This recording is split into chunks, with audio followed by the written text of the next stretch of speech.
What is up, everybody, and welcome back to another episode of the Run It Up Podcast. I'm your host, Najee Adams. You know I got my guy with me today, Jalaal Sandy. How you doing, bro? How you doing? It feels good to be back. What's up, bro? Yeah, it's been a minute. We recorded like right before Thanksgiving last We time. It's recorded almost week Christmas, 12. We recorded week 12 of the NFL. and it's And now week it's 16. 16. Yeah. Yeah, so Merry Christmas to everybody that celebrates. Word, Happy Kwanzaa, Happy Hanukkah, whatever the fuck you celebrate. for sure. Yeah, we good, bro. It's been about a month since we last recorded. I'm almost done training at work, so that's great. I'm ready to go home. Word. It's Let's been get my a son home. grueling 4 months. Yeah. Kind of down. You know, my team is a little short-handed. We're gonna talk about it later, but I'll be all right. Shed some real nigga tears on Sunday because it was tough to watch, but it's all right. We're gonna be all Yeah. right. We're gonna be all right. We're gonna be all right. Shout out. My team got their biggest game. My Super Bowl's on Thursday. So I'm about to we say go. shit. I know on Saturday. Yeah, my Super Bowl's on Thursday. So by the time they hear this, it's probably gonna come out Friday. So my Super Bowl will have already passed. So you gonna know what mood I'm in based on when this episode come out. But yeah, make sure you guys subscribe, turn it up podcast, everywhere that podcasts are found. You might be thinking, why would I subscribe to you, bum ass nigga? You niggas don't even post. Well, that's a great question. I can't give you the answer, but you just gotta rock with us. Yeah. Make sure you subscribe, turn it up podcast, everywhere that podcasts are found. Follow us on TikTok at Run It Up Pod, Instagram at Run It Up Podcast, everywhere. Everything's down in the description. Follow me on Twitter at @Najams_, Jalaal J.Sandy_. And yeah, today we're talking about college football a little bit, but the majority of it will be NFL, giving our NFL picks, talking about the Mahomes, the Micah Parsons, knees exploding, all of that good stuff. Not good stuff, my bad. All of that stuff. Yeah, it's not good stuff. Terrible. Yeah, that's tough. That's hard. That's horrible Cut stuff. that out. Cut that out. That was Yeah, yeah, bad stuff. But before we get into that, gotta do song of the week. So you started off, bro. What's your song of the week? My song of the week. I'm gonna now call her "Oh Reliable" because I done used her songs quite a bit up to this point. My girl Sasha Keable came out with a new single last week that she's been teasing on TikTok, and she's been getting abused not dropping it. It's called Tai Chi. Fire title name, but the song's pretty good. Tai Chi. Hopefully, I could catch her when she's back in the U.S. She was Givion's opener for his tour, and I'm tight that I wasn't able to go because I would have loved that. But it is what it is. She'll be back. Hopefully, she don't overprice the tickets because UK people come to the US and they have one show in one city, and the tickets be like $300 and it's sold out in 10 minutes. Yeah. But yeah, shout out Sasha Keable. She makes great music. Shout out Sasha Keable, my song of the week, and shout out to Jalaal and our friend Daniel for making me. Honestly, I was never gonna listen to the Wale album. On the last episode, Jalal's song of the week was from the Wale album, and I was just like, yeah, for sure, great, cool, Wale, MMG, Maybach music, and I was like, I'm never gonna listen to this. But then Daniel and Jalaal started hyping it up in our group chat, and I was like, you know what? There's just no way that this album is this good. One night. First, it was the night before Thanksgiving. It was Thanksgiving Eve, and I had to work 5 to 1. And Christy went back to her parents' house. I was just alone in the crib working on Thanksgiving Eve. I'm like, let me throw this Wale on. Man, that shit was immaculate. That is The truth is we shamed you into listening to it. Because we've been on your ass about what you be listening to and your like the way your Apple replay looked and shit like that. But yeah, I'm glad you listened to it, bro. Because you be pissing me off. I'm like, bro, what do you listen to? Yeah, I shame you because you're my man, not because I like your music taste. Your music taste. It just don't be for me. My number one artist is here is Drake. My number 2 artist was Hurricane Wisdom, though, and so for the listeners of this podcast, he wasn't one. I'm gonna be honest. But yeah, but my top 10 was respectable. I'm not gonna lie. But push come to shove, the Wale album was great. I would say I texted this to y'all. Probably the best body of work that I like from top to bottom that I heard this year. Great album. My song of the week is Conundrum. It's the very first song on the album, but it is probably one of my favorites on the album. He says a lot of wild shit, but like he says shit so like smooth and like so it's like he finds a way to say these crazy things but make it sound good. And so shout out to Wale. That's a great album. That's a great song. It'll be in the description. If y'all haven't heard it, go check it out. But yeah, dive into college football. I don't even know where to start, to be honest. A lot has been going on in college football. Transfer portals opened up, coaches getting fired, coaches getting arrested, coaches getting hired. Coaches getting hired. Done left Ole Miss already. He didn't even stick with his team to coach the. That is crazy to me. That is insane. The beast. Yeah. Just like, hey, listen, we done had a great season. I'm gonna have to get up out of it. And they probably found out like on the news because it was on a Sunday, I believe the news broke. So yeah, like, he was being like weird about it because he wanted to take the LSU job, but coach Ole Miss in the playoff, and Ole Miss was like, "We're sorry, brother, but that just can't happen." Like Florida hired John Summerall, and we're letting him coach at Tulane in the playoff, but like Tulane and Florida are very different jobs. Like Tulane and Florida aren't in the same conference. You're not leaving Ole Miss to go coach our rival LSU in the same conference and poach our players. It's just most likely take Trinidad Chambers with you. Yeah, most likely, and a bunch of other players. Like if you wanted to stay at Ole Miss, cool, sign the extension. But no, you didn't want to stay at Ole Miss. You want to go to LSU. I don't blame you. You want LSU. It's a great job. Great job. The best place he could have went, honestly. Yeah, great job. But then you don't get to coach your team. You got to eat that. And so, yeah, that was crazy. I guess we could talk about before we get into like our college football playoff thoughts and everything. I would love to talk about Sherrone Moore. I mean, So I don't even know exactly what it was, but random notification drops. Michigan, boom. Fired Sherrone Moore, 9-3 season. They lost to Ohio State in the game to end the year. They don't make the playoff. Sherrone Moore gets fired. I'm like, damn, maybe he got fired just because like Michigan, like they all 9-3 ain't good enough here. We want national championships. Right. I'm like, all right, cool shit. You got Bryce Underwood. You got no one player in the country. You went 9-3. You decided fuck them. Okay, that's how y'all moving. Valid. And to miss the playoffs, you lost to Ohio State, which is like they hadn't lost to Ohio State in like 5 years. Yeah. So I was like, okay, the optics of it, tough. But go ahead. And then all of a sudden, it's like Sherrone Moore fired with cause. I'm like, what could the cause be? Then it's like Sherrone Moore. It's like all the allegations start coming out. I wrote it down. He got charged with home invasion, stalking, breaking and entering. He had this affair. He has a wife and 3 kids at home. He had an affair with his executive assistant. If you check the financial books, like her salary doubled in 1 year. I'm like, yo, what is going on? Michigan? What are we doing?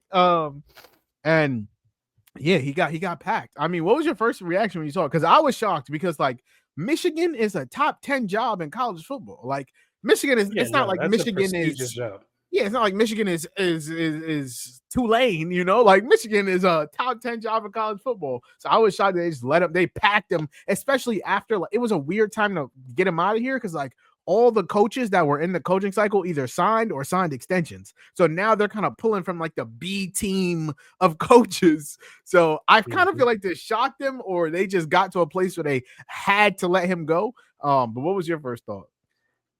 I was like, first, I'm like, damn, it couldn't have been that bad. I was like, at first, I'm like, whatever he did, I was like, it's got to be either they don't really fuck with him like that, or it's got to be so bad that they can't even.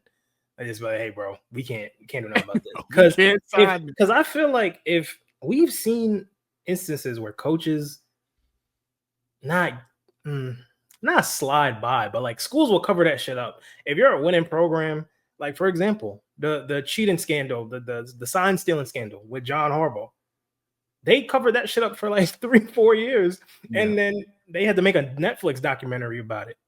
So I'm like, damn, maybe it is that bad. Then the news comes out, and I'm like, they got I see a young spry white woman. I'm like, oh, the optics is ass. The optics already look bad. So the black community's on his ass. The football community's on his ass. Then the news comes out, yeah, he's got a wife and 3 kids. Cooked.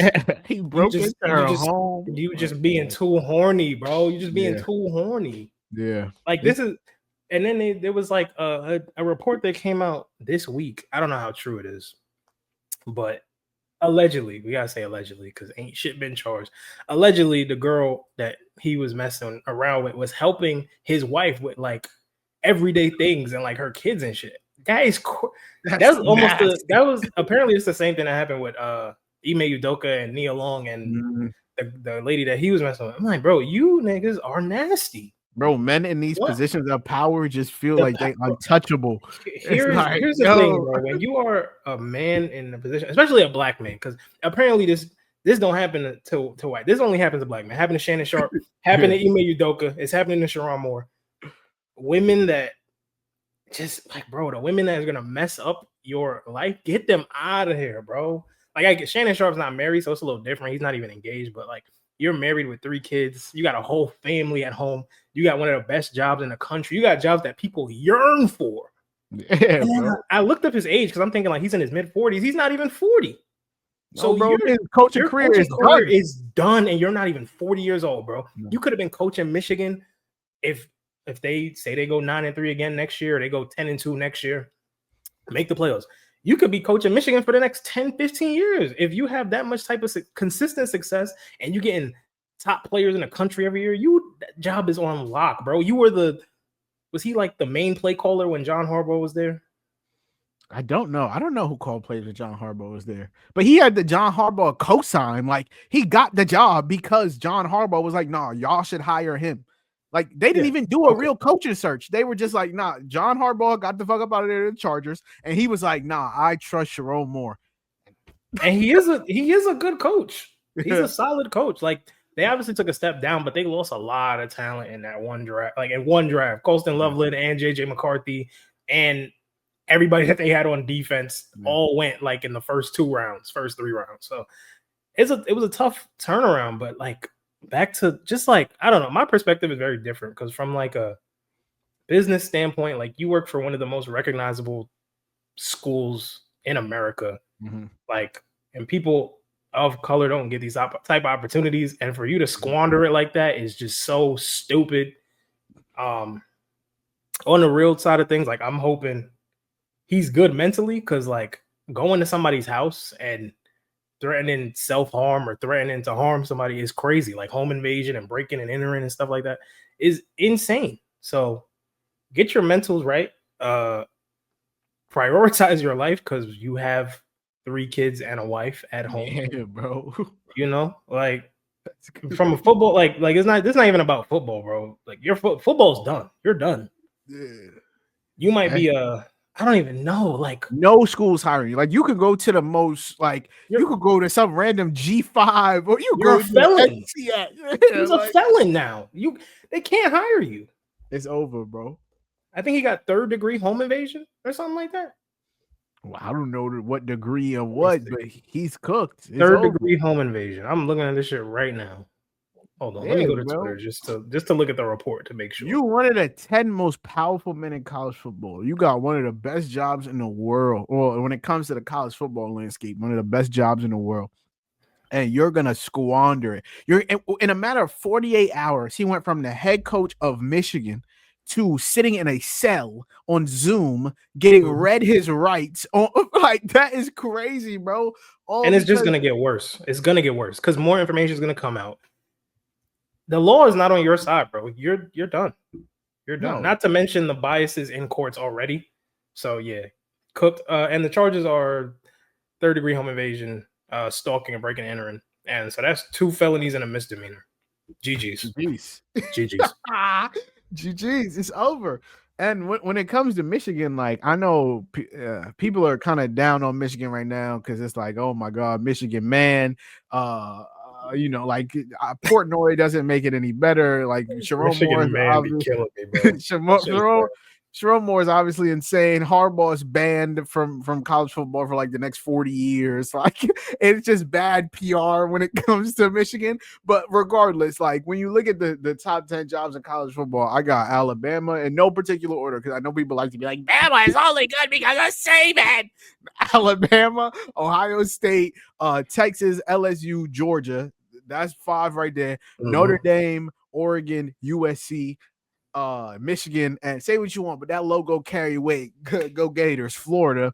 And then you start getting into like Texas A&M, Oklahoma, Penn State. Say what you want about Penn State, but like that's still a top 15 job in college football. Like Michigan theoretically could get, I don't want to say they can get whoever they want because a lot of these coaches are locked in. When I look at like the candidates that they're rumored to get, I think right now everyone feels like they want Kalen DeBoer at Alabama. Everyone's waiting to see like if they're going to lose. If they lose to Oklahoma on Friday, he might get up out of there because he apparently doesn't really like it in Alabama. Like he came, the fact that so like the way that whole thing worked out, where like he was in the national championship against Michigan at Washington. They lose. Saban says, I'm out of here. A day later, Alabama's like, yep, boom, you're our head coach. He just kind of took the best job available. I don't know that he ever loved the Bama job. Don't blame him. Yeah, so like I don't know if he's gonna go to Michigan. I feel like that's who they want. If not, then I think they probably go with Kenny Dillingham out of Arizona State, just because like he's done, like Kenny Dillingham has done some good stuff at Arizona State. He got there and they were 3-9, and his next 2 years they were 11-3 and 8-4. They got to the Peach Bowl, lost the Peach Bowl. He was Big 12 Coach of the Year. And like Arizona State is a good program, but like Arizona State is not Michigan. So like all they gotta do is call him. He's gonna be on that first flight to Ann Arbor, and he's getting up out of there. So and they're losing their quarterback anyway. Yeah, quarterback going into the portal. yeah. I wouldn't blame him for leaving. I wouldn't blame him for leaving either. So I don't know. We'll see what happens there. A lot of people were saying like the Vandy coach Clark Lee would take the Michigan job, but I don't know because Vandy had a good year. Diego Pavia obviously was in Heisman talks. He will not be there next year, but they like Vandy signed the number 1 overall player in the 2026 class, QB Jared Curtis. He was committed to Georgia, flipped on signing day to Vandy.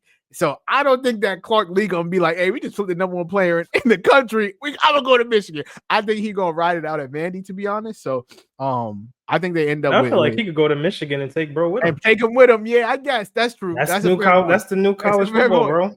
That's fair point, but you got Bryce Underwood at Michigan. Unless Bryce Underwood's like, but Bryce is what, a sophomore? He just finished his freshman year, so yeah. He was a redshirt freshman. No, he was true. He was a true freshman. He was true. Oh, okay. Yeah. Well, yeah. I mean, it depends, bro.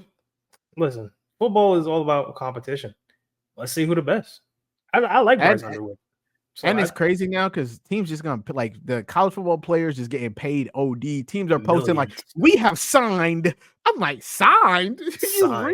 Legitimately signed. College football is big business, bro. The last thing I'll say about Sherrone Moore is just like, from a representation standpoint, like there weren't many coaches, like black coaches out there that I felt like were in the position that he was in. Like the only 3 people I'm looking at is him, Prime, obviously, even though he's at Colorado, like anywhere Prime goes, he's gonna be like number 1 box office wherever you go, because you can't ignore him. He's all over the news when he's relevant. And then Marcus Freeman, like that's it. That's the 3 right there. And it's hard, bro. It's hard to get in that position. So it's more so just like it just pisses me off that he squandered the opportunity like that. And it'd be very fair to say that he may never get an opportunity close to this ever again. Maybe, like he ends up coaching like a smaller school and building a program on his own. Maybe he goes to coach like high school, or he finds something else to do. But like the college shit, like D1 college shit is done with. Yeah. No.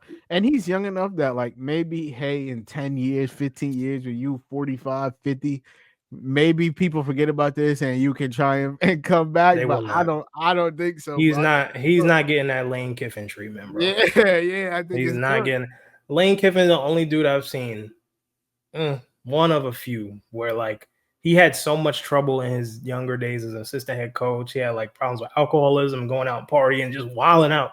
And they were like, there's something about that Kiffin kid. And probably because of his pops, but also his name and like his reputation of being a good offensive like a good offensive coordinator. But like, I don't know if Sherrone Moore will ever get that benefit of the doubt for obvious reasons that we won't get into. Yeah. But yeah, so that's that. Moving on to just like college football in general. The playoff starts Friday. Before we get into I want to talk to you. Did you think anything about Notre Dame not making the playoff? Because I know that was a big thing. I don't think Alabama should be in there. Oh, you don't? I'm actually team fuck Notre Dame. Bro, Bama lost to Georgia. And then, no, they beat Georgia. They lost to Georgia, but they lost to somebody else. I can't remember who it was. They lost to like middle of the season. They lost to Oklahoma. That's okay. So they lost to Oklahoma and Georgia. And FSU. They lost to Oklahoma, Georgia, FSU. Yeah, FSU the first week of the season. I don't like.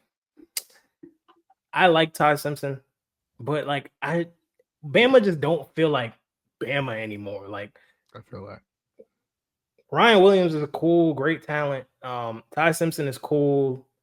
I'm not really like familiar with their defensive players because I don't watch college football that often. But when I do watch, like it just feels like Bama is good, not great. Like they have all the talent in the world, and somehow they find ways to squander opportunities. But what's crazy is Oklahoma's the exact same way. So like them being 8 and 9 seed in the playoffs is hilarious to me because this game could go either way. We could like start talking about it now. I'm not like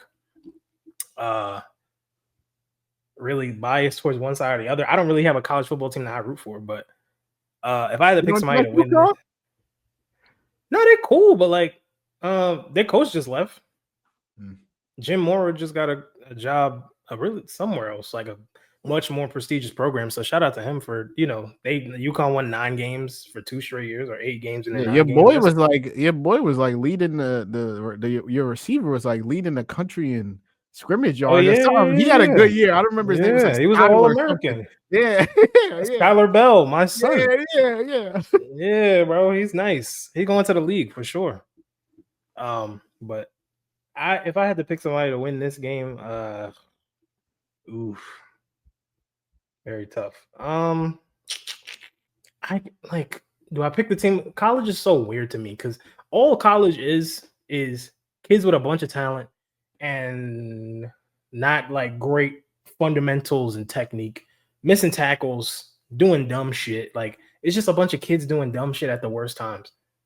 So like, how do I trust? Like, I'm like, yeah, Alabama has the better quarterback, probably has a better offense, and then Oklahoma will come out and like shut them down and hold them to 14 points. I guess I'll take Oklahoma, but I don't feel great about taking either team, to be honest with you. I think Oklahoma's defense is a lot better than Alabama's. I think they make games real muddy. Like I've watched maybe 3 or 4 Oklahoma games this year. Every game that I watch Oklahoma is like get it out of the mud type of making games nasty and making teams play in their style. And they play through their defense and their run game. So if they force Alabama to slow down a little bit and make Ty Simpson maybe turn the ball over once or twice, which he doesn't really do, but I feel like turnovers that's the difference between matchups like this that are so close, turnover variance, and one turnover could change the entire game. So I'm going to predict that Oklahoma wins I say Oklahoma by like 5. Oh, okay. I am also taking Oklahoma. For me, I just don't think that Bama, like in the back half of the season, looked like I just don't think that they looked like a national championship caliber team. And granted, I don't think Oklahoma is either, but I watched Oklahoma beat Alabama a month ago in Alabama. So like I just feel like we can pretty much replicate the same formula a little bit different. And like I said, down the stretch, Alabama just hasn't been great. Like they lost to Oklahoma. They beat Eastern Illinois 56-0. Well, like, granted, you should beat Eastern Illinois. And then they beat Auburn 27-20, an Auburn team that is really not that good in the Iron Bowl. And then they didn't really have a bunch of signature wins outside of the Tennessee game. And that was October 18th. We're 2 months removed from that. And then they got embarrassed by Georgia. It's not like that game was close. That game was nowhere near close. They got outplayed in all 3 phases. And so I just think that, and I like me some John Mateer. I'm not gonna lie. So cool. I like me, again. He another one that just be doing some dumb shit, bro. Like he's one of them quarterbacks that he have a great. I don't know who they were playing. I think he threw 3 interceptions. I want to say it was LSU. It might have been LSU. Threw three of the or 2 of the dumbest interceptions I've ever seen. I'm like, bro, weren't you like the Heisman favorite halfway through this, or like the first quarter of the season?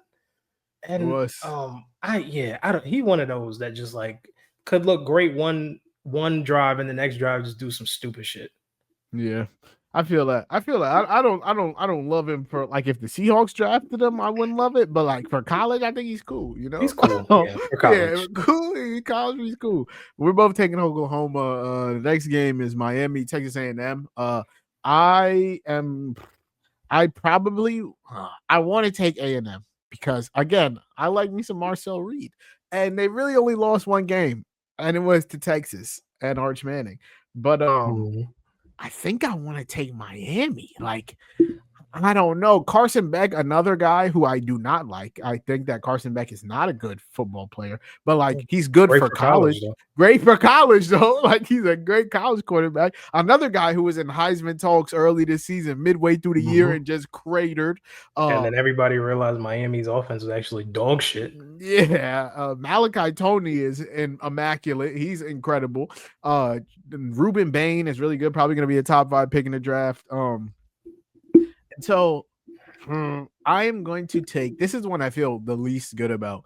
And it's really only 2 matchups this week because I don't think JMU or Tulane is going to win. So I'm going to take Miami. That's a hot take. It might be, but I'm taking Miami just because I don't know. I feel like they're going to feel like they got snubbed, like not snubbed, but like they damn near were not going to make the playoff because everyone thought Notre Dame was going to be in. And then on Selection Sunday, it was like, oh my God, Miami's in. And I believe Miami should have been in. Notre Dame, if you want to make the playoff, maybe you play more than 2 hard games in your season and then we can talk about it. Or maybe you win the hard games that you play, or maybe join a conference. So stop your bitching. I was about to say, join a conference. maybe join a conference. And so I'm going to take Miami. I'm taking Miami to beat Texas A&M, which would be brutal, but I'm taking Miami. Who you got? Yeah.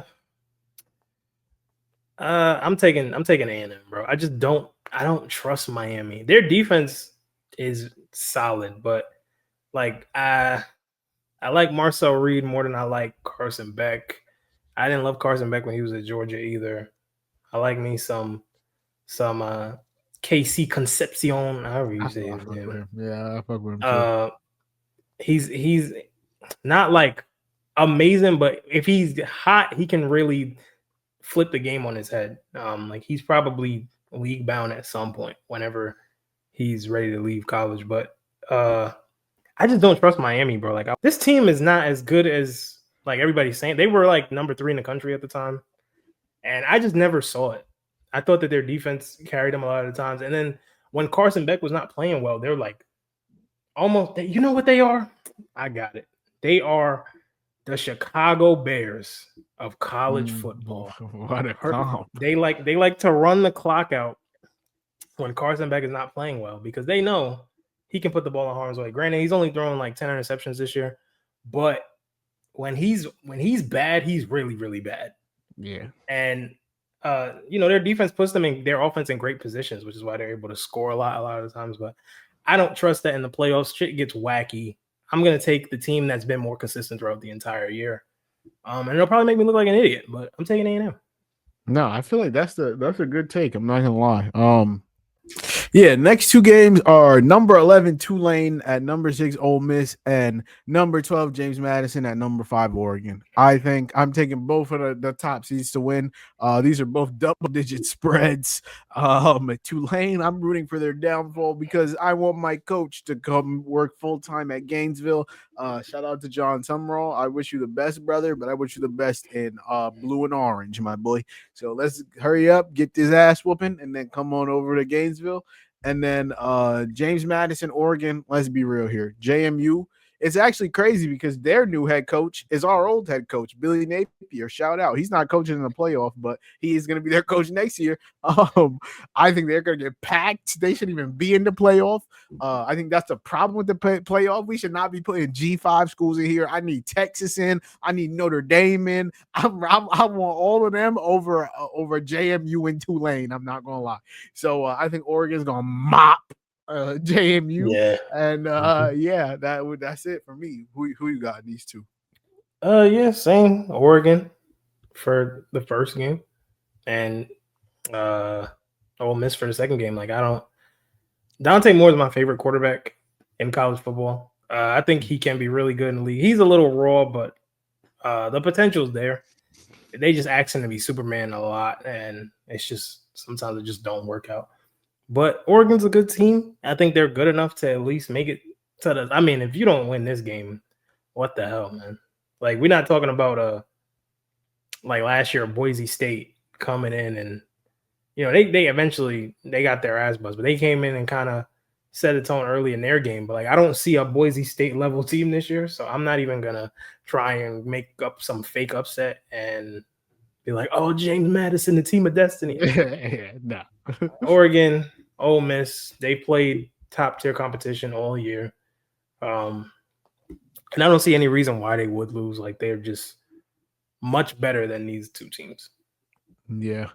And then the last thing I want to say before we move to NFL, obviously, I have a DJ Lagway jersey, and DJ Lagway is no longer the quarterback at the University of Florida. So that was tough. I've only been mad sad out of nowhere. I've only been a college football fan for not like I've only heavily watched college football and like cared about what's happening and been a Gators fan for like 2 years now.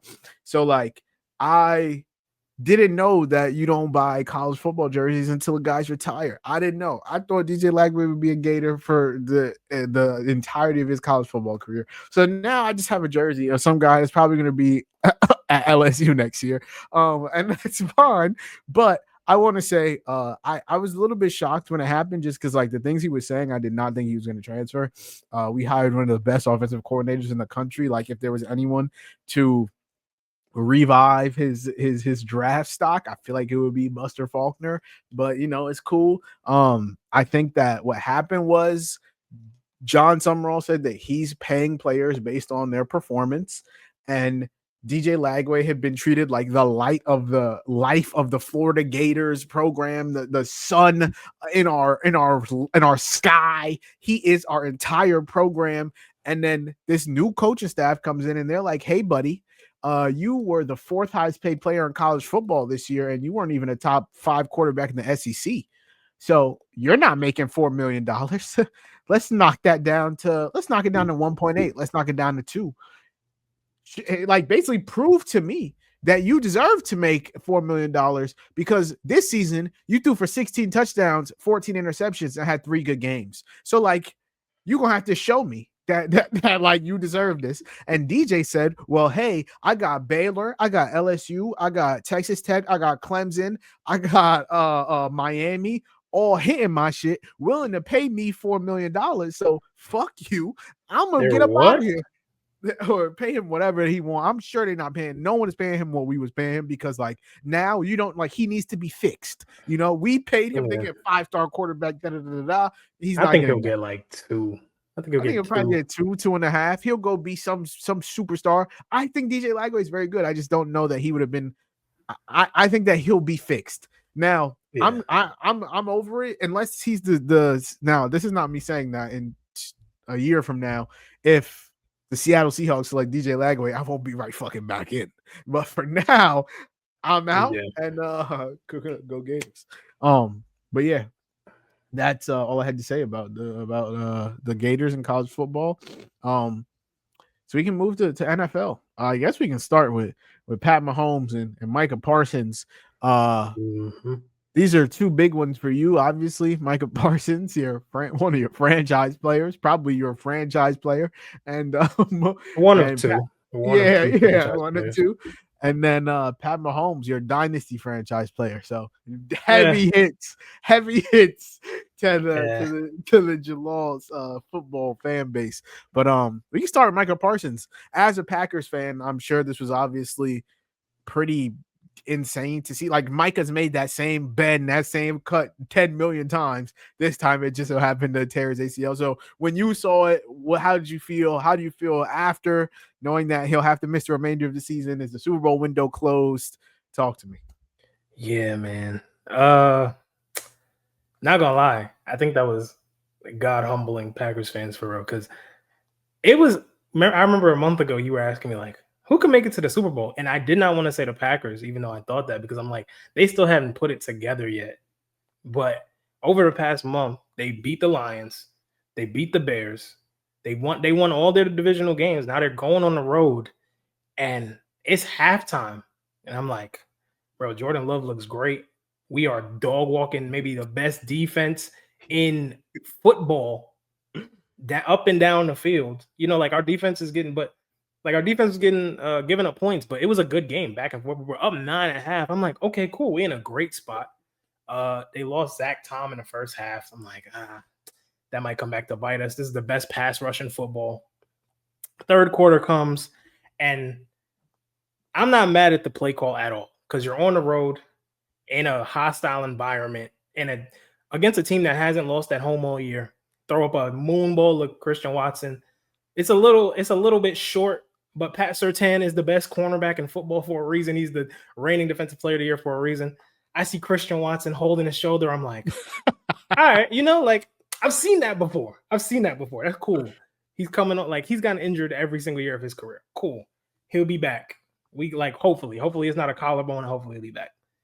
Then they come down, they score, and then it just seems like from that point on, I think that was the changing point in that whole game. But then they're driving, and Xavier McKinney drops a pick, and I'm like, we're gonna pay for that. The very next play, I didn't my as I was watching on Paramount, my stream was behind, I guess, like live television.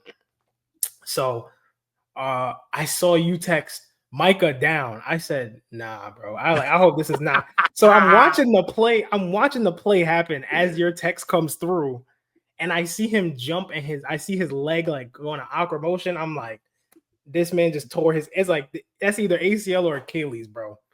And I've never experienced someone's, or like as a fan of the team, I've never seen Super Bowl hopes go from like 70 to 80% to like 10 in 10 seconds, bro. In a play, in the blink of an eye. I was like, there's no way. But to be honest, like for this year it sucks, but I didn't coped with it. He'll be back next year. I'm sure he's gonna want to be back by September. He's a freak athlete. He had a back injury and was playing 50% of snaps and looked fully healthy. So I'm sure he'll be back ready to go. For the Packers, like the season's not over. It was just that was a gut-wrenching sequence. Yeah. For that game to constantly watch your players go down one after another, just dropping like flies. I'm like, bro, what? Who's our trainer? Like, I was ready to black on the trainer. I'm like, bro, all your players. We didn't already lost Tucker Kraft for the year for an ACL injury. Now you're losing Micah Parsons.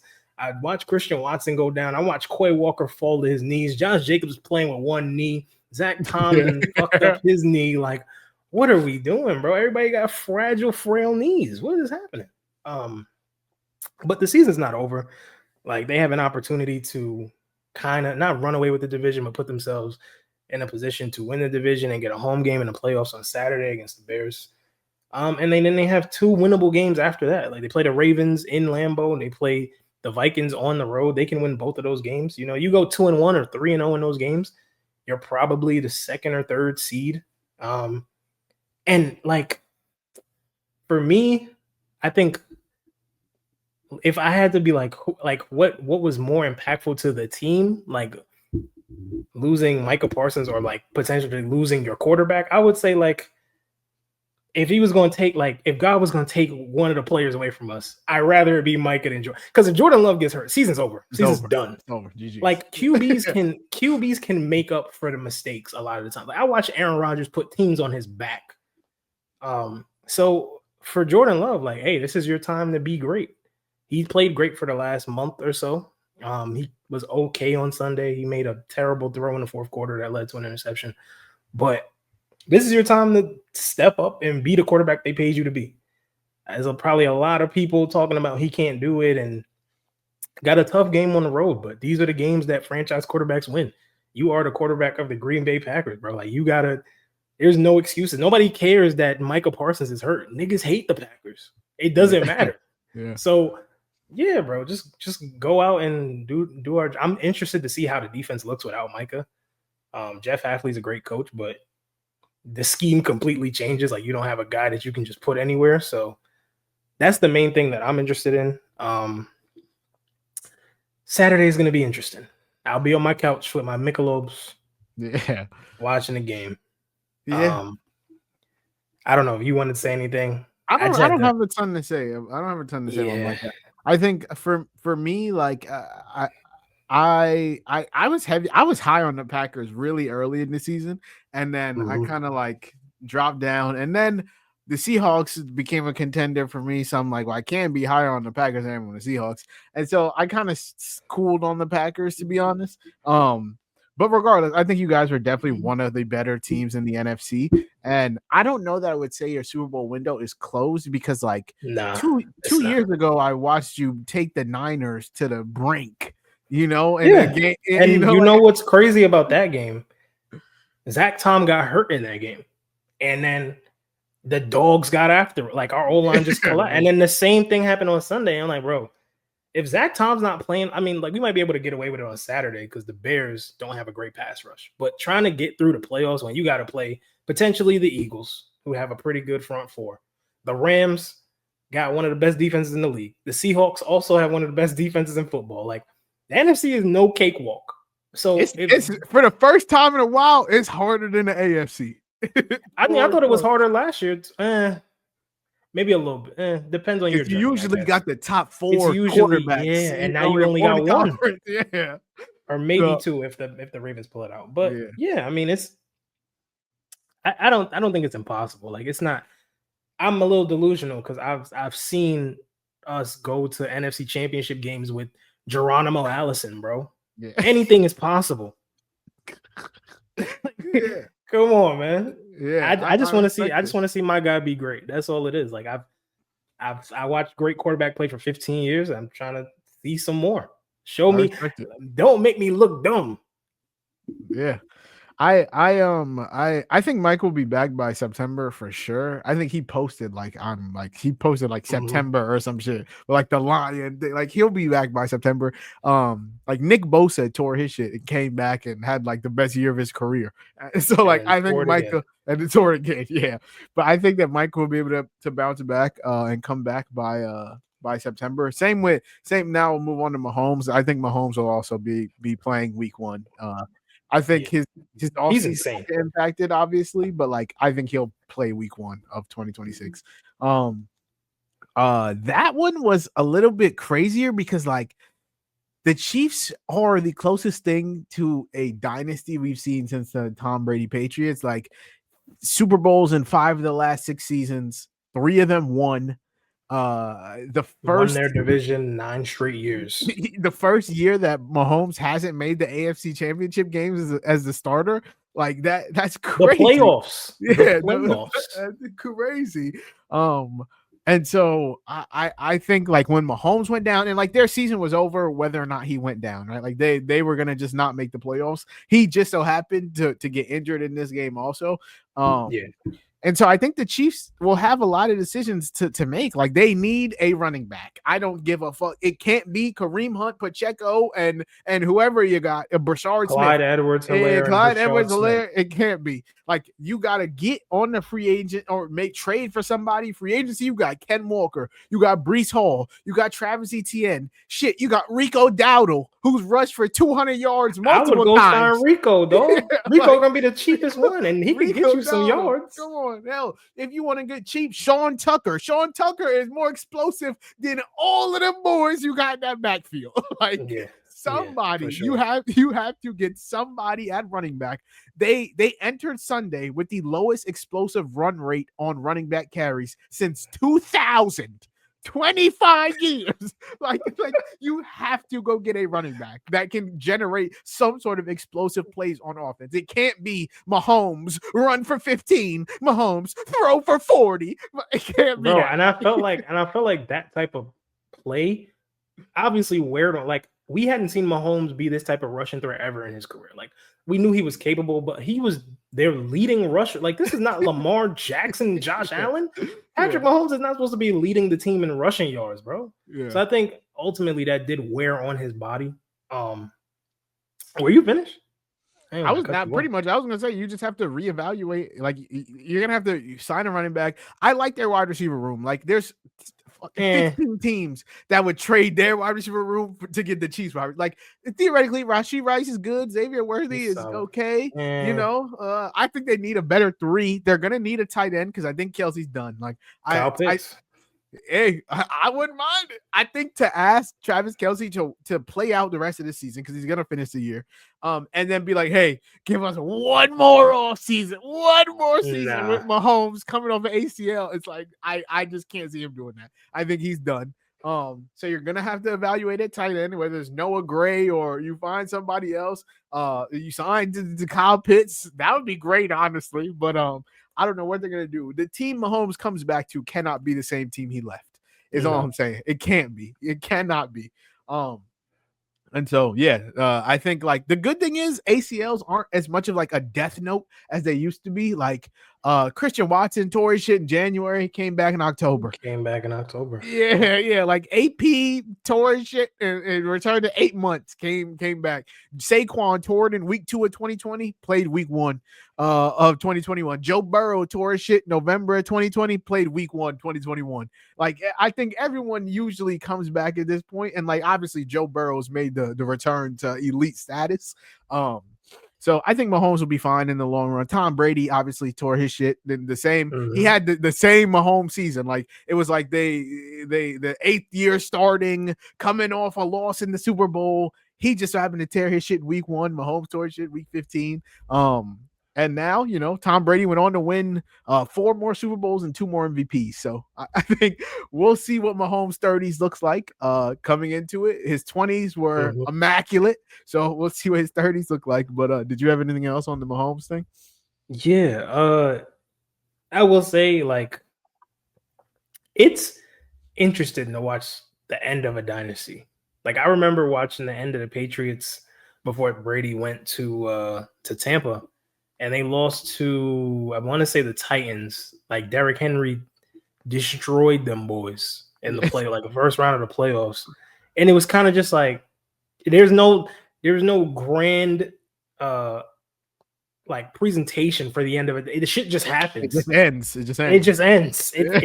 It's quick and it's sudden. And then you sit there, you're like, oh shit, that's it. Like, I remember watching the Patriots lose. I'm like, oh damn, like, Patriots will never be the same. Like, and it felt the same way. Watch it. Like, it was a shot. I thought the shot was kind of tough. Like, it was Mahomes getting carried to the locker room, and you could see all the banners in the hallway of like all their accomplishments from basically the last 10 years. And Mahomes has had plenty part in all of that. But the writing was on the wall. Like, we knew last year they kind of pulled the rabbit out of their ass. They had a great defense last year, but their offense was struggling, asking Mahomes to do a lot. Travis Kelce's aging. Now he looks absolutely cooked. And they still don't have a run game. Like, they essentially getting away with murder. Like, it is only so much longer you could do this and keep getting away with it. He can't keep getting away with it. Like, we were saying that last year. The difference last year was that they were one of the most efficient teams on third down. This year, they're like in the bottom 12, I want to say. And they were insane in 1-score games. And this year, like, they were 8-1 or 10-1 in 1-score games. A lot of things can change in 1 year. For Mahomes, He'll be fine. Like ACLs, like you said, are not what they used to be. Like when we were kids, ACL was like, oh, like watching Derrick Rose go down with an ACL, watching like Adrian Peterson go down, it was like, oh my God. But like Achilles is like the new ACL. Achilles are still the thing that we hate to hear. Like ACL, you'll probably be back 8 to 10 months. And to me, it's like I'm interested to see where the Chiefs go from here. Like what type of trajectory will this put Mahomes' career on? Because I feel like it could kind of go like Brady's, to where there was a period where Tom Brady didn't play in a Super Bowl for, I mean, it wasn't after that injury. Well, it was like a 3-year period in that time, but he had like 3-year pockets where he never touched a Super Bowl.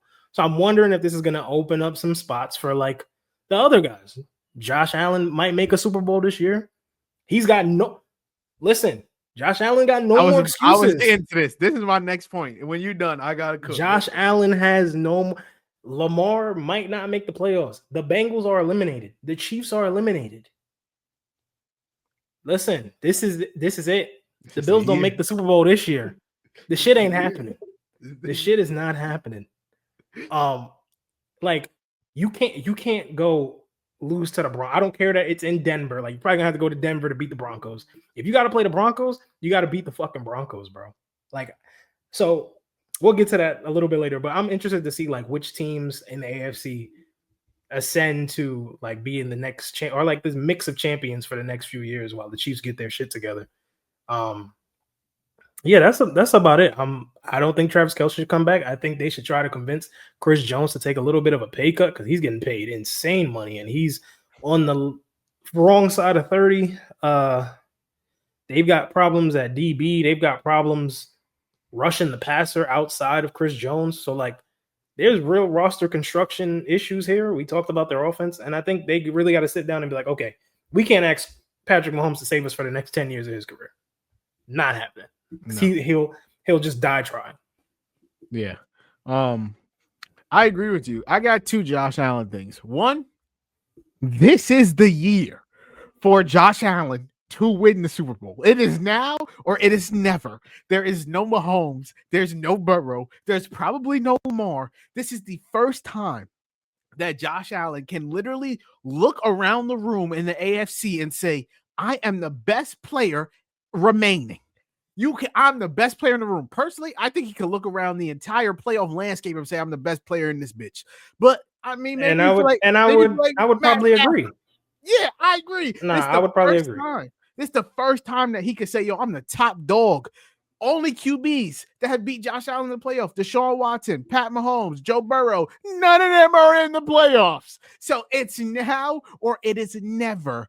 I just feel like, and I know the Bills are this team that a lot of people don't have a lot of faith in, but I have seen enough from Josh Allen this year. He has put the cape on too many times for me to not believe that they're going to come out of the AFC and that I don't know if they're going to win the Super Bowl, but I know that they should make it. Down 40-26 in the fourth quarter versus the Ravens. Put the cape on. 15 unanswered. Ball game. Down 28-18 in the fourth quarter to the Bengals. Put the cape on. Score 21 in the fourth. Ball game. Down 21-0 to the Patriots in Foxborough. Division on the line. They crowned Drake May the king. Guess what? A Chrysler 300 looked like a Phantom till a motherfucking Phantom pull up. 35-31. Ball game. No, what are we talking about? He beat Burrow. He beat Lamar. He beat Mahomes. He beat Drake May. He beat Baker. Yeah, he lost to Michael Penix in them. But fuck it. I'm taking the Bills, not the Bulls. I'm taking the Bills to come out the AFC, at least make the Super Bowl. Please. Please, this is the year, Joshua. Yeah. After these last couple weeks, I will say, like, there's been a change in my, not like, I don't fully believe in the Bills, but like watching Josh Allen just put his cape on reminds me of like the shit that we used to see Mahomes do a few years ago. You know? So like that's the type of shit that can get a team to a Super Bowl. But granted, they gotta go play either the Patriots or the Broncos. You've got to play the Patriots one more time. That's gonna be tough. I'm not saying they can't do it, but the Patriots are a good team, bro. And Drake May's a really good quarterback. Bo Nix, when he's hot, is a really good like Sunday's probably the best game I've ever seen Bo Nix play. That was crazy. It was insane. I'd be feeling like they're frauds, and then it's like I'd be feeling like this offense is ass, and then when they have to score 30, they just score 30. I'm like, what is happening? Like, that's it for me in the Josh Allen thing. And the other thing I'll say about Josh Allen is, for me, I personally believe he's my MVP. People like to say that he gets too much credit when the Bills win, like they don't have an elite offensive line, and James Cook is in second in rushing yards. Yes, he's not the only good player on the team, but he is far and away the most important one. The rest of the NFL is 10, 98, and 2 when allowing 30 plus points. The Bills are 4-1. The rest of the NFL is 4-26 when they allow 185 rushing yards. The Bills are 4-2. Defense is 22nd in points allowed per drive. They're garbage. You'll say that Josh Allen doesn't deserve the MVP because, like, oh, he has James Cook, but then Matt Stafford's the MVP favorite. We're talking about why? Why is Matt Stafford the MVP favorite? Because he has 37 passing touchdowns. Josh Allen has 37 total touchdowns. It matters all the same. We can't say Josh Allen's the MVP because he has good players on our team, but we're giving the MVP to Super Team Rams Matt Stafford with Puka Nacua, who's second in the NFL in rushing yards, to Devontae Adams, who leads all receivers in rushing, who leads all receivers in touchdowns. Puka Nacua, who's second in the NFL in receiving yards. Kyron, who's 8th in rushing yards and has the same number of touchdowns as guess who? James Cook. So, like, I mean, if we're giving if we can't give it to Josh Allen because James Cook is a good football player, but we can give it to Matt Stafford when he has a super team, a PFF rated second best O-line, a defense who allows the 4th least points per game all season, the 6th most takeaways, and the 9th most sacks. But Matt Stafford gets it because he threw 37 touchdowns and he's an old fuck. Get out of here, man. Hey, I'm still on the Drake May train. I said Drake May a month ago. I respect. And Drake listen, May. Stafford is an MVP candidate. They're like, I'm not taking anything away from him.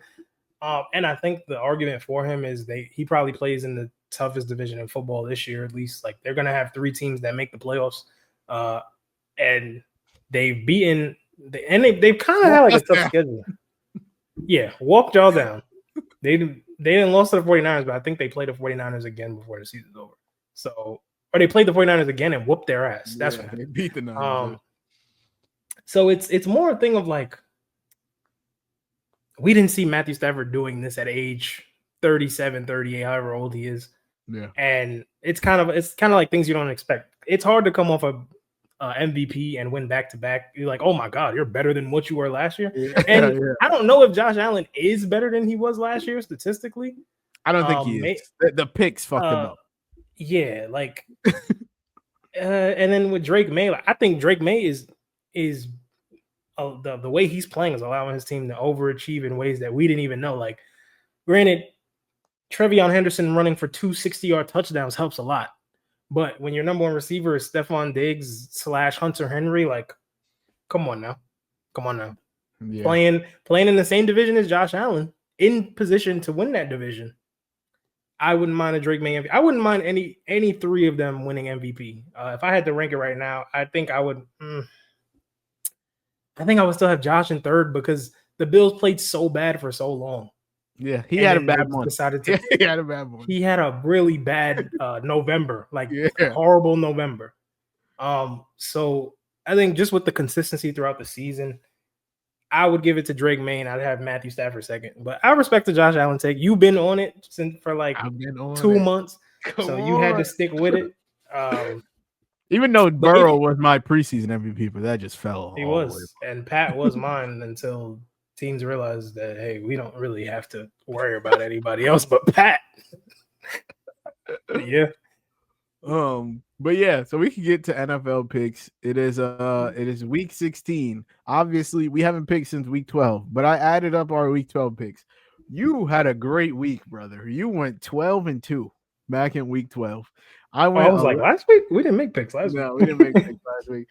You went 12-2. I went 11-3. So our total, I am 41-18, and you are.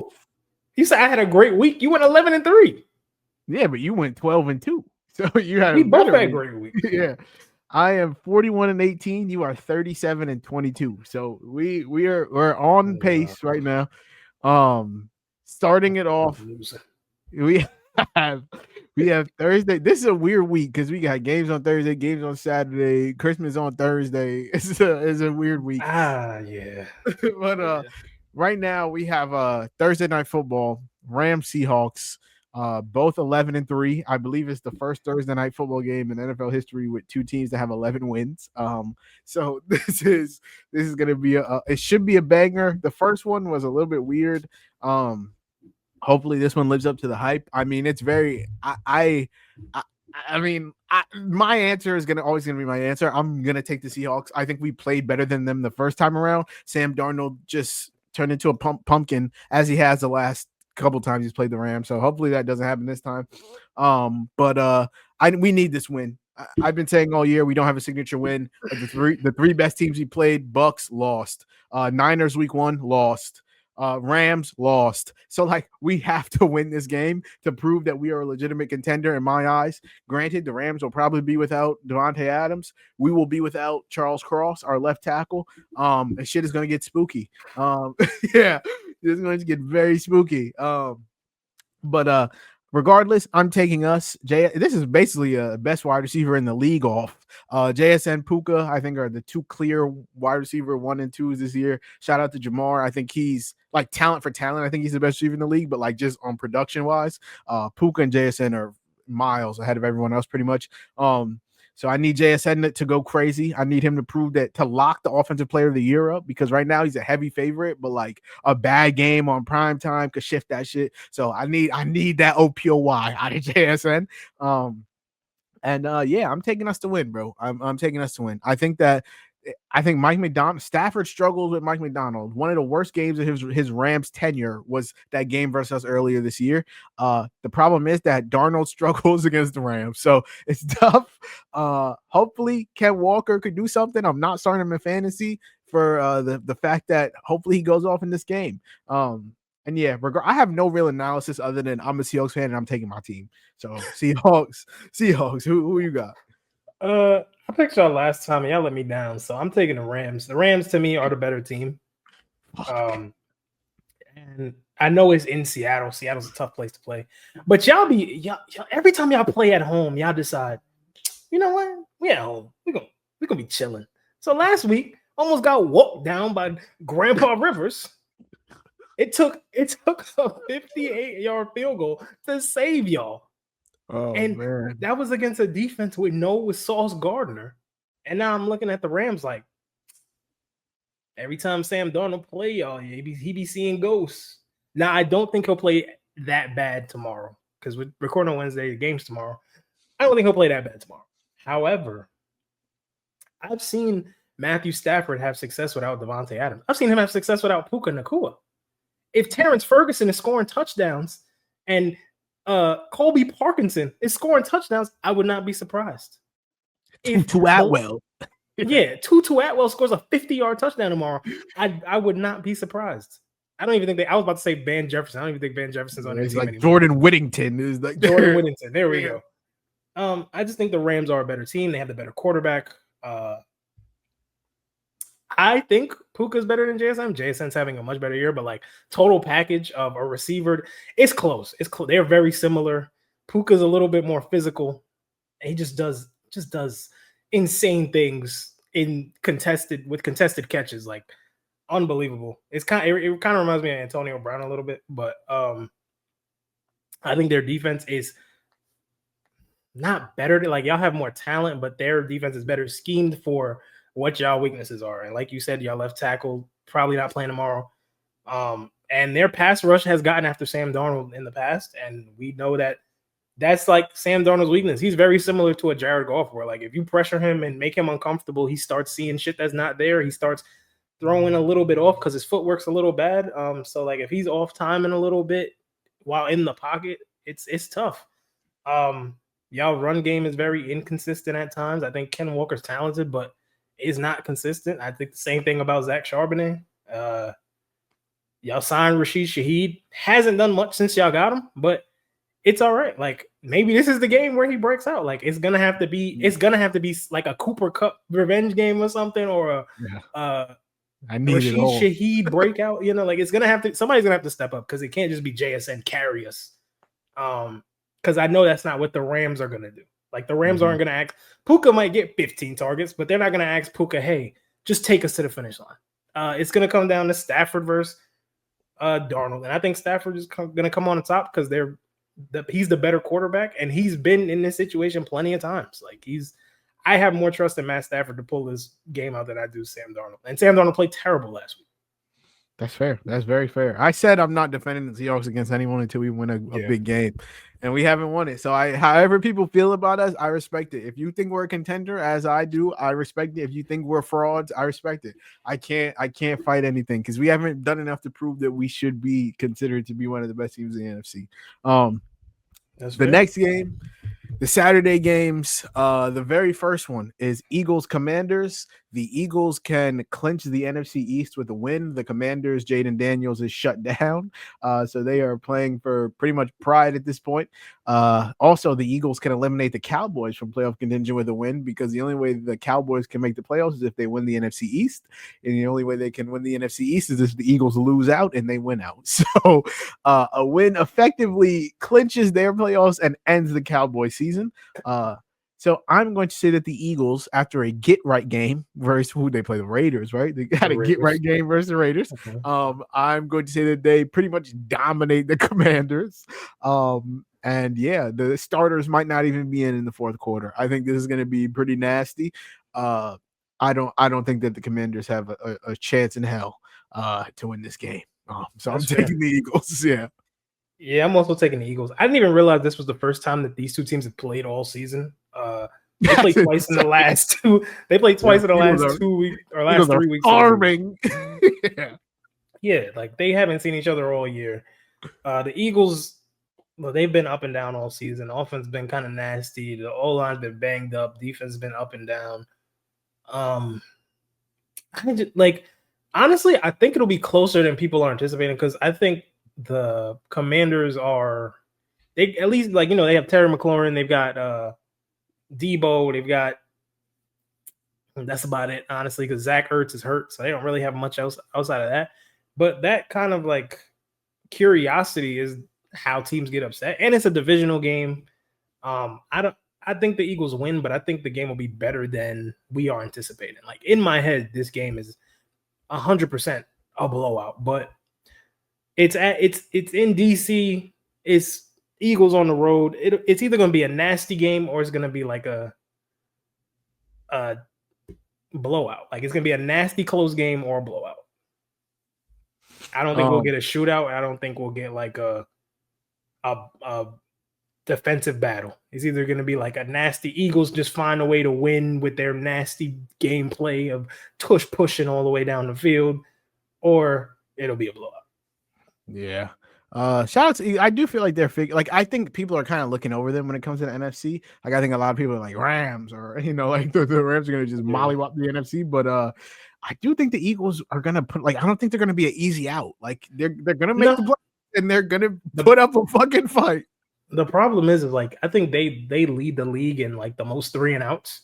Yeah. So a lot of the times their offense is like, if we don't have AJ Brown on a go ball, or we don't have Saquon Barkley on this inside zone, or we don't have Devonta Smith on this crosser, this cross break, this in breaking route, or we don't have Dallas Goedert on this mesh play.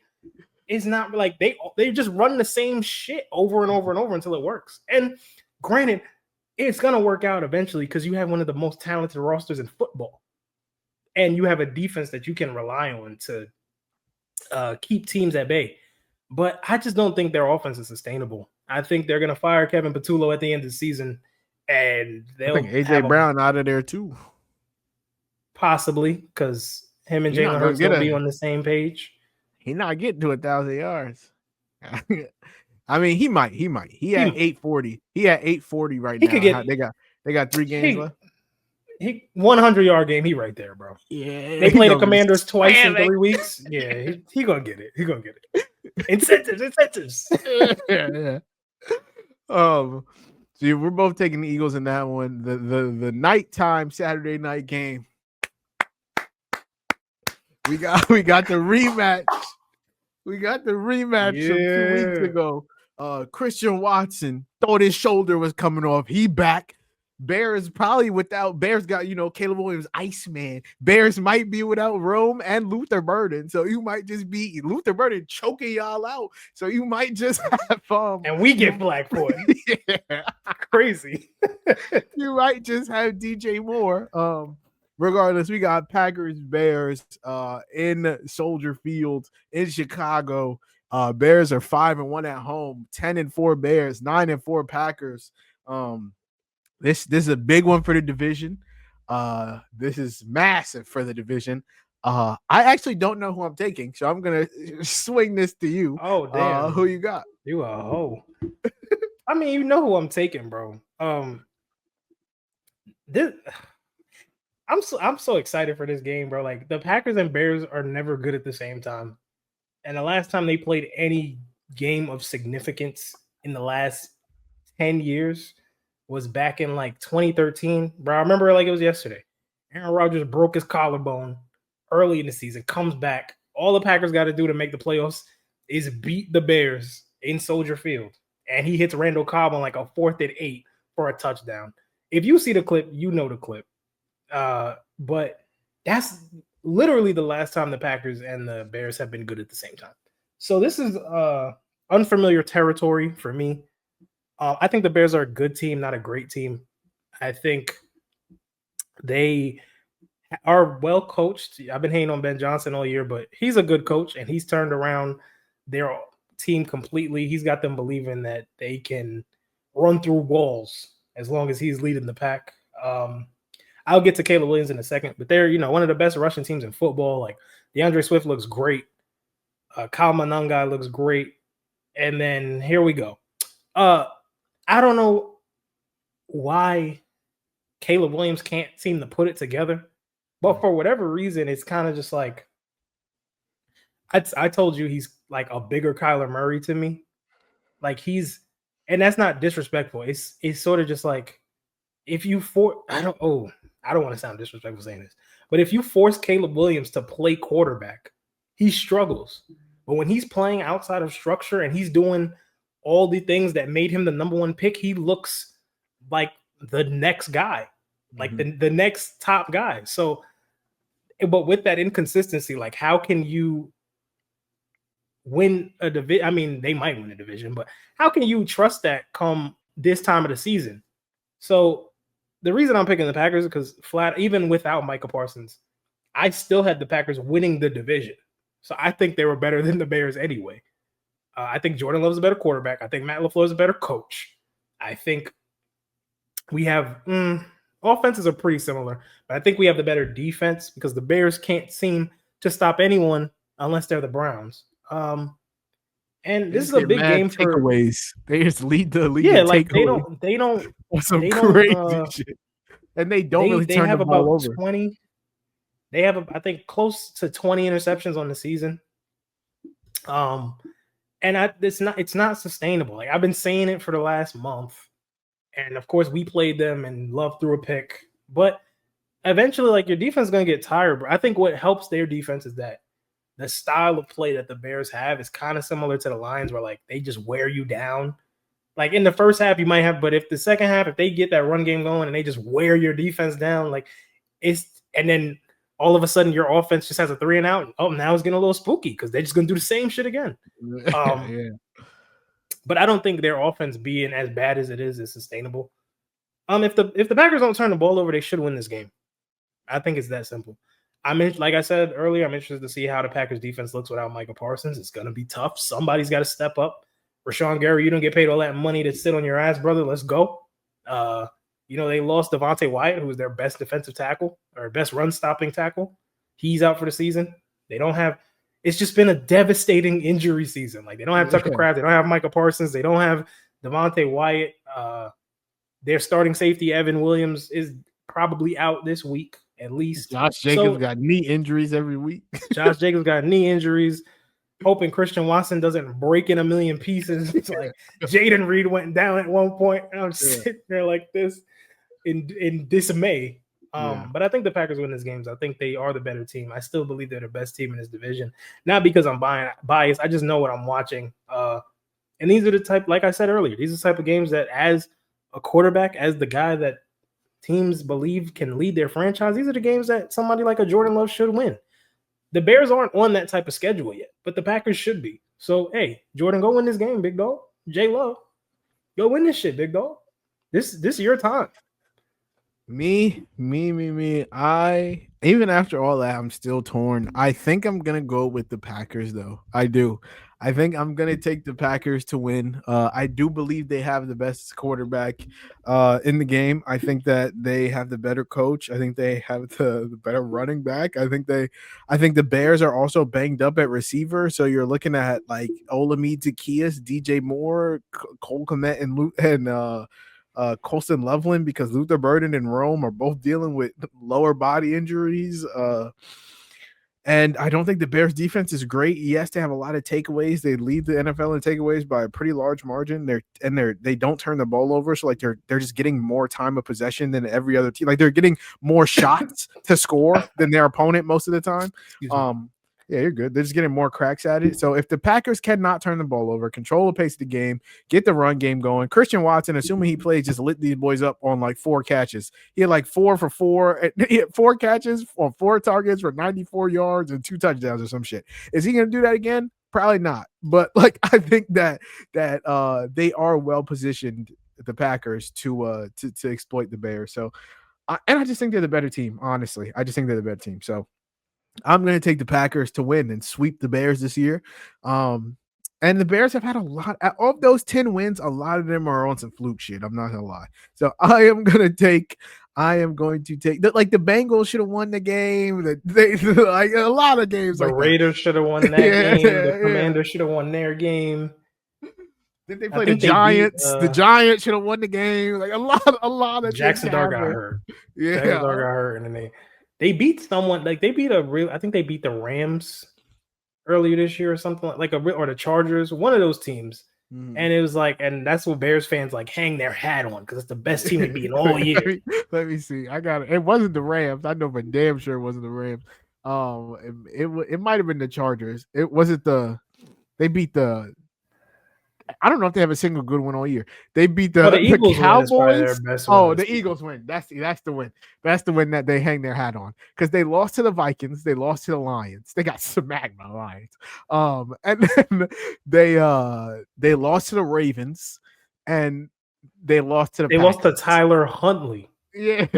Right. The Eagles. But the thing is like, let's say the Bears win this game, right? They still got to go play the Lions and the 49ers. And the Niners. Yeah. After they play. So it's very possible like that the Bears win this game and then lose the next 2. And then the Packers still win the division. So It's not the end of the world of the Pack, but I would love for them to win just to shut Bears fans up. I know Caleb Williams been feeling himself. Like he's really talented, but the consistency is not there, bro. He's got like 5 straight or 6 straight games of under 60% completion percentage, and somehow he's almost thrown for 4,000 yards. Riddle me that. He not getting that 4K, boy. He got 3,100. He need 900 yards in 3 games. He's not getting that shit. Yeah, I don't know. He might get it against the Detroit game. Might be a shootout. Yeah, that's the only one where I'm like, maybe if they know he needs it, they might just spam it. Like, yeah, we throw it every play because that's like a big thing that like no Bears quarterback has ever gotten 4K. That's the type of shit they care about. So. Yeah. So yeah, we're both taking the Packers there.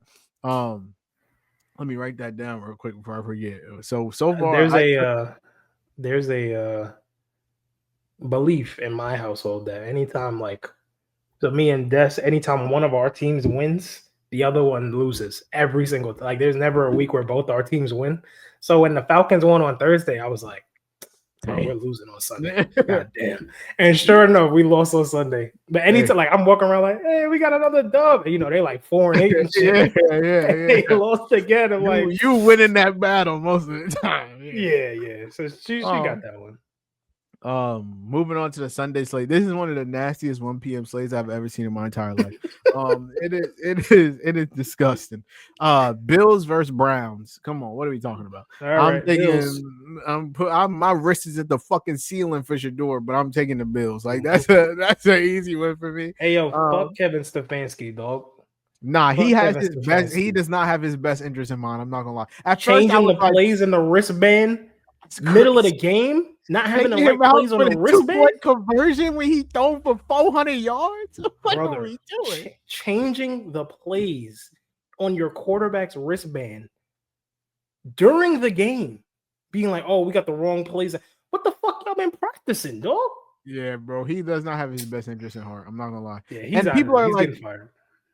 they should, if the Browns get the #1 pick, they should take Fernando Mendoza. I mean, I'm not going to tell you Nah, what to do. Like, if you think Fernando Mendoza is a better quarterback than Shador, fine, whatever. I personally don't think he is, but like, I think that I don't know. you should just build around Shador, to be honest. But I'm just biased. I just fuck with Shador. But I can say that. I'm willing to say that. But regardless, I'm taking the Bills. Josh Allen, like at this point, they have to win out to have any chance of winning the division. So every game is a must win for them. So I am taking the Bills to beat the Browns. I think you're also taking the Bills to beat the Browns. Yep. The next game is Chargers Cowboys. The Cowboys will know whether or not they can even make the playoffs by the time this game goes live. Because like I said, if the Eagles win, they're out. The Chargers, on the other hand, I think that they can still win the AFC West. It's close, but I think that they can still win it. So this is a big one for them. I'm going to take the Chargers, but let me know who you got. I'll probably take the Cowboys. The Cowboys are at home. They've seemed to play better at home this year than they usually do. Like they beat the Chiefs at home. They beat the Eagles at home. I believe who did they just play at home? As I say that, didn't they just lose to the Vikings at home? Believe crazy. Yeah, crazy. But I don't know. Like Justin Herbert's a little banged up. The chart. I know they have a Marion Hampton back, which is kind of the thing that would tilt me to the Chargers side. But the Cowboys' run defense has been better since they got Quinn Williams. They're still giving up explosive plays, but the Chargers' defense isn't that great either. They kind of like just find ways to win games, and that's put them in position to be a wild card team. But I think this will be a good game. I'm gonna take the Cowboys just because the Cowboys just seem to win games that don't matter. Like that's just what the Cowboys do. So I'll take the Cowboys. I don't really care who wins this game because I don't think the Chargers are winning their division anyway. No. Next up we have a stinker. We got Chiefs versus Titans. Gardner Minshew versus Cam Moore. The first snaps that Travis Kelce has played outside the playoffs in I don't know forever. I'm going to take the Chiefs, though. I'm going to take the Chiefs. They're going to do it for Mahomes. Yeah. Gardner Minshew be diamond shit sometimes. So I'm taking sometimes. And the Titans defense is horrific. So I'm taking the Chiefs. I think Travis Kelce will go try and get 1,000 yards. I'm not going to lie. He's at 800 right now. So he needs 200 within 3 games. But I'm going to take the Chiefs to win this one on the road versus the Titans, who are 0-7 at home. Crazy that they haven't won a home game all year. I'm also taking the Chiefs. The Titans are just bad, bro. I watch Cam Moore run for his life for 60 minutes every week. And it'll be no different this week with the Chiefs. Like the Chiefs defense is still solid. And the Titans don't score enough points to stay competitive. They did against the Browns, but hey, that's the Browns. So Chiefs. As long as Gardner Minshew is not turning the ball over like crazy, the Chiefs should win this game. Agree. Next up, we got another nasty one. Bengals, Dolphins. Joe Burrow and Jamar Chase should be playing. T. Higgins might be back. But the Dolphins are benching their $40 million quarterback. Their $200 million quarterback, Tua Tagovailoa, is being benched for not Zach Wilson, but rookie Quinn Ewers to go and play the Bengals. I think that I don't know how this is gonna go. I actually like Quinn Ewers. Like at Texas, I thought he got the shit end of the stick because like he was just never as good as people thought he was. But as a like prospect, I liked Quinn Ewers. I don't think that throwing him against, granted, if there was any defense to throw him in against, the Bengals are horrible. So like maybe he can cook. But I'm gonna say that the Bengals win this one because Joe Burrow is like saying cryptic shit. He's like, I don't know, like he might not want to play football anymore. I don't know what the fuck is going on with Joe Burrow. So I think that they just need a win at this point. Like they need a win bad. So I'm gonna take Joe Burrow and the Bengals to win. But I would not be surprised if Zach Taylor is not the coach of this team next year. Who are you taking? I'm gonna take the Dolphins. That's how much I hate Tua. I think he's super duper dog dookie ass. The Bengals defense is historically bad. Like they just give up so many. I think the only game where they didn't give up a bunch of yards was on Thanksgiving night versus the Ravens, and I just think that's because they're familiar with what the Ravens do, so they were able to figure some shit out. Lamar also played like ass, but like, how much more can you ask of the Bengals? Like they didn't play well last week, but I keep thinking back to that Bills game. I'm like, Joe Burrow got to be sick of this shit, man. Like Joe Burrow and Jamar Chase got to be sick of this shit.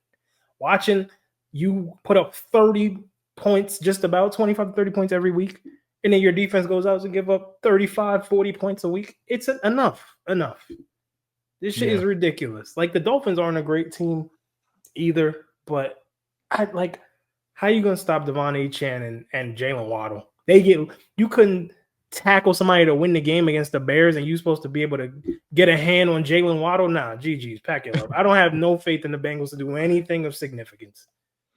We're on the same page there. Well, actually not, because I picked them to win, but I agree that they're horrible. Next game, another shitter. We've got Jets versus Saints. We've got Brady Cook versus Tyler Shuck. Shout out to Tyler Shuck. He's actually looked not bad. Like he's looked like he damn near swept the NFC South. He's looked very good for the Saints. They might have their guy. Trevor Lawrence just had like one of the best quarterback games in NFL history against the Jets. So I'm gonna take the Saints. I just watched them walk down the Panthers and the Bucks in back-to-back weeks, damn near. So the Jets not putting any fear in my heart if I'm Tyler Shuck. So I'm taking down. I'm taking the Saints to win this game. Agreed. I'm also taking the Saints. They got a better quarterback. They have a better team. The Jets are fucking horrendous, bro. They're starting whatever his name is, Cook. Brady Cook. Yeah, he's ass. And they're like the Jets have just had a horrible year. Like Justin Fields is supposed to be the guy. Then they try to put in Tyrod Taylor to spell some of this shit. Tyrod Taylor fucking stinks. And now they're on their third string quarterback. And neither Tyrod Taylor or Justin Fields is playing. It's just a fucking mess. Just give me the Saints, bro. They're playing at home. Who that? Yeah, who that? Next up, 1 p.m. game. Another stinker. We got Vikings Giants. This shit is fucking that's what I'm saying. It's a nasty slate. It's crazy. Nasty slate, bro. Vikings Giants. Neither team is playing for absolutely anything at this point. We got 9 versus Jackson Dart. I'm gonna take this is gonna be the most hilarious quarterback match of all time, bro. You got crash out concussion man Dart versus 9. Yeah, 9. I'm taking 9. I'm taking the Vikings to come into to fucking MetLife in East Rutherford and take down the Giants. Give me the Vikings. Who you got? I'm gonna take the Giants. I think the Giants pass rush is pretty good, and JJ McCarthy, when he doesn't have time to throw the ball, he just starts doing wild shit. Justin Jefferson looks like he's in hell. He might honestly 1,000 yards. He should. He should, but he had like 12 last week. Yeah, bro, he's had like 3 straight games of like 10 yards. If I'm Justin Jefferson, I'm asking for a trade in the offseason. He's at 832, nigga. He's at 832. He could get it. He gotta get it going. Yeah, bro. But my thing with JJ is with 9, is that everything is a fastball. You're throwing bullets on fade routes. You're throwing bullets on Justin Jefferson was wide open on one play. He sailed beams the ball over his head. I'm like, dog, he's wide open. You don't even have to throw the ball that hard. No. It's just and accuracy is one of those things where you can't pray that everybody's gonna be fucking Josh Allen. We saw Anthony Richardson have issues with accuracy. He just never could get the touch thing worked out. Everything was a fastball with him, and we see where that got him. But Josh I Allen's like, the outlier, bro. Whenever people yeah, are like, "Well, Josh Allen's first 20 starts," yeah, he's the best dual threat quarterback of all time. Like when you're the best something of all time, you're an outlier. Don't compare me to other people because most people cannot be me. I just like the Giants more in this. I'm changing my pick. Fuck that. I don't like 9, Yeah, but like I'm thinking about like the Vikings. I just thought about the Vikings defense versus Jacksonville, and I'm like, that's not a great matchup either. I like Jackson Dart a lot, but Giants are horrible, bro, and their secondary is really bad. So I assume one of Justin Jefferson or Jordan Addison will have a pretty good game. For the sake of fantasy, let's hope it's Aaron Jones. Probably the best game on the slate. Starting Aaron Jones. I have to, bro. I got to. I can't start Ken Walker. I can't. I mean, hey, I gotta start Geno Smith in my super flex this week. Yeah. Shit is crazy. The best game on the 1 p.m. slate: the 7-7 Bucks versus the 7-7 Panthers. Division on the line. This should be a fun one. I am going to take the Bucks. They got Mike Evans back, Chris Godwin's back, Jalen McMillan's back. They're as healthy as they've been all season. Emeka Egbuka, obviously, still their wide receiver 1. And so I'm taking the Bucks. I just think I just never really believed in the Panthers. And like Bryce has had really good points throughout the year, but like that's always been the thing with Bryce. Like he's the worst kind of quarterback to have because he has these moments where he's like, oh my God, this is our guy. And then he can't win you a must-win game versus the Saints last week, like you should be winning these games for us. If you're our franchise quarterback, division on the line, this is the best season the Panthers have had in the Bryce Young era. Like you need these wins. Whereas like I've seen Baker do it before. I've seen Baker win these games and win the division. So I'm gonna take Baker Mayfield and Mike Evans and them to win this game. Who you got? I'm gonna take the Panthers, bro. I'm gonna believe in the nonsense that they've been putting out there. Like, yeah, they lost to the Saints last week, but I can't trust a team in the Bucks that can't stop the run at all. Like they can't stop anything. And then they threw the game away against the Falcons last week. So I think the Panthers will probably try to play some clock control, keep the ball out of Baker's hands, especially when you got Mike Evans and Godwin and Egbuka on the other side. And then, Bucky Irvin and Rachaad White, Sean Tucker, all that. Like the offensive firepower is there, but I think the Panthers have a plan to, like their defense isn't terrible. They've got Derek Brown. They've got J.C. Horn. They've got a good core of players. Like their second corner isn't that great, but they've got a couple good guys, and they're schemed up pretty damn well. Bryce Young, and you never really know what you're going to get out of him, but I think if they run the ball well, they'll win this game, which they have been doing. Like Rico Dowdle's been a revelation, and Chuba Hubbard's been like their third down guy. So if they play through them and, maybe Ted McMillan breaks loose for one, which is very possible, I think that it's very possible they win this game. And the game is in, let me make sure I'm saying this correctly. I believe it is in Carolina. Charlotte. Yeah. Listen. They understand. That game's going to be fucking sold out. Yeah. Shout out to my cousins in Charlotte.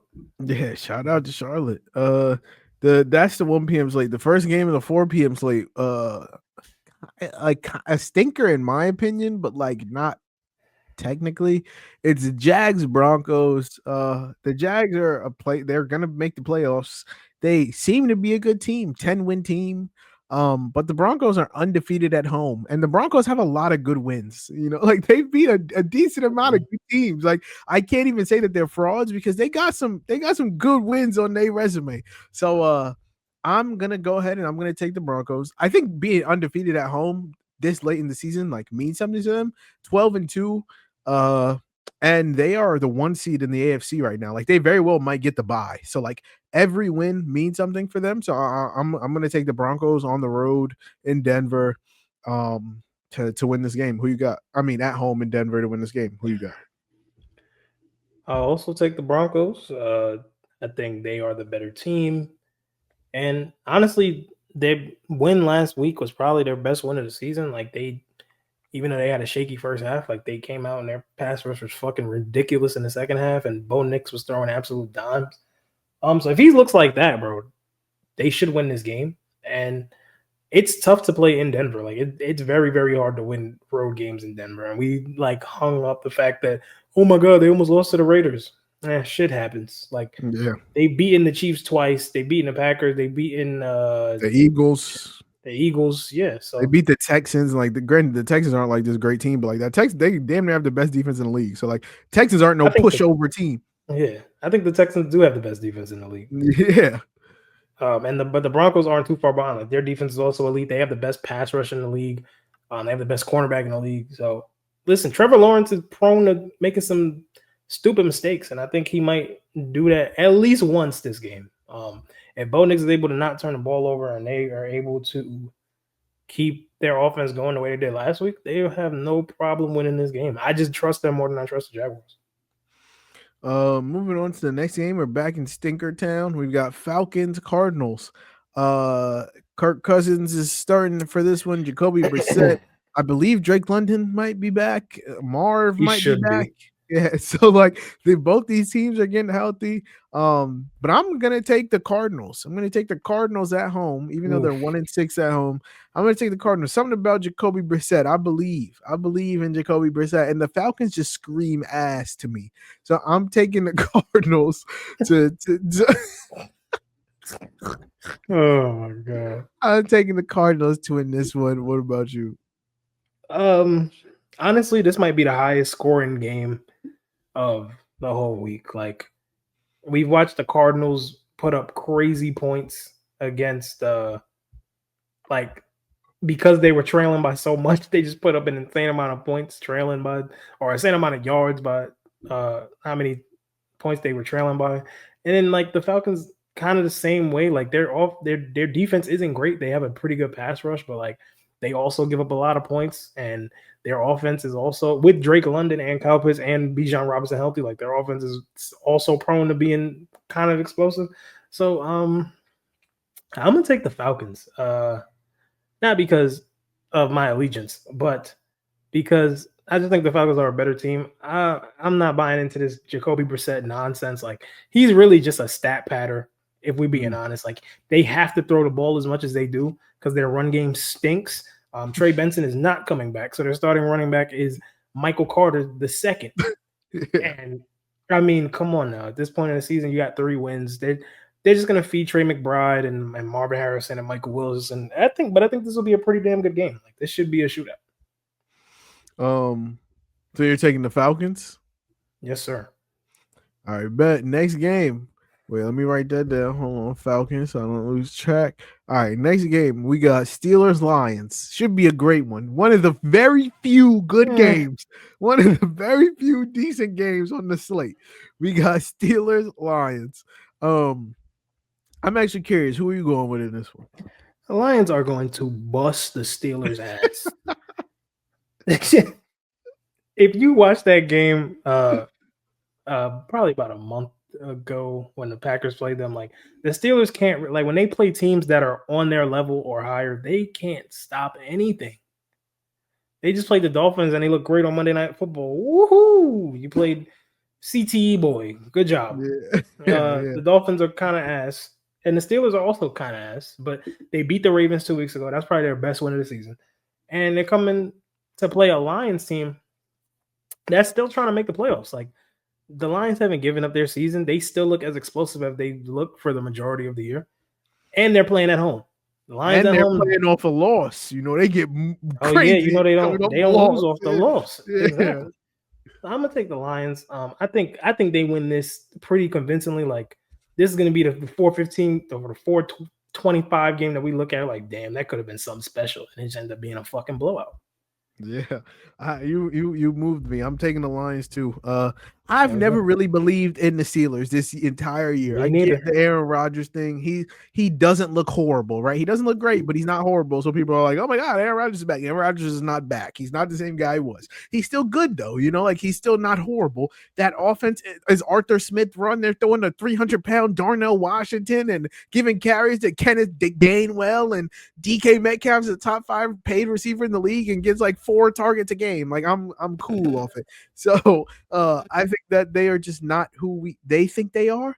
And I think that the Lions are fighting very hard to still make the playoffs. So I'm taking the Lions at home here. Next up, we got Raiders, Texans. I think the Texans are going to blow the doors off the Raiders. Geno Smith is going to be back, but Geno Smith has 16 touchdowns and 14 interceptions. Geno Smith might end this game with more interceptions than touchdowns on the season. Who knows? But I think that as you start him in fantasy, I think I don't really have a choice. My whole team is dead. I think that the Texans, this is also the Texans making the playoffs, honestly, considering the fact that they had Davis Mills for like 4 games, is a miracle. D'Amico Ryans works wonders, boy. I think that the Texans are honestly a pretty good team, and they're deep. Like no one wants to see them. No one in the AFC wants to see them. I said that. You remember me saying like they were like 0-3, 0-4 at the time, or 1-3. And I said the Texans team is built perfectly for the playoffs. Like, that's the type of team you don't want to see. Like, they got the star receiver with a pretty good quarterback and CJ Stroud. Their running game is kind of but their defense is so damn good that like they can flip a game. You only got to score 17 most of the time. I'm saying 17 to 20, and you probably gonna win the game. Yeah. Guess what the spread is? Am I looking? Let me see if I can see it. Nah, I can't even see it. I'm gonna guess 12.5. 14.5. It's like a fucking college game. Jesus Christ.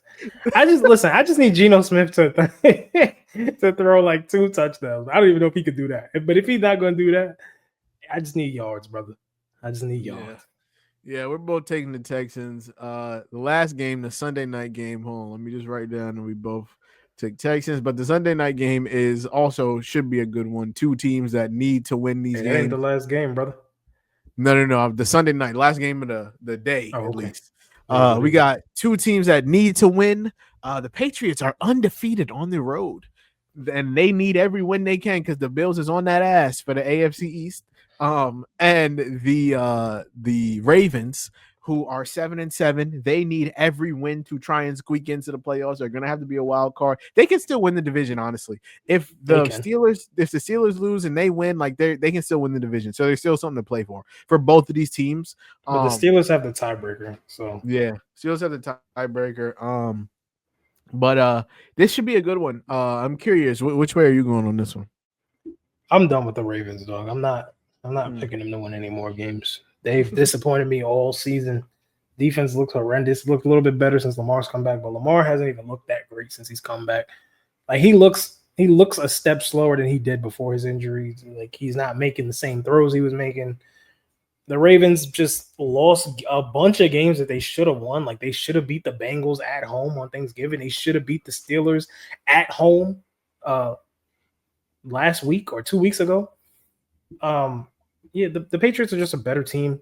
Honestly, this season they have a better quarterback and they're better coached and they have the better defense. I'm taking the Patriots. Like their defense travels, their defense is tough. Yeah, they just got lit up by Josh Allen. That's fucking Josh Allen. I think it'll be a close game. I just don't trust the Ravens to win the game. Like this probably be a great game. I don't trust the Ravens to pull out any games that they're supposed to win anymore because I've been trusting them all season and they haven't done it once. I'm taking the Ravens because I am pushing the Josh Allen MVP agenda. And if everything that I predicted comes true, Josh Allen got to be the MVP favorite by the end of the week. If the Bills beat the Browns, the Rams lose to the Seahawks, and the Ravens beat the Patriots, give him that fucking trophy.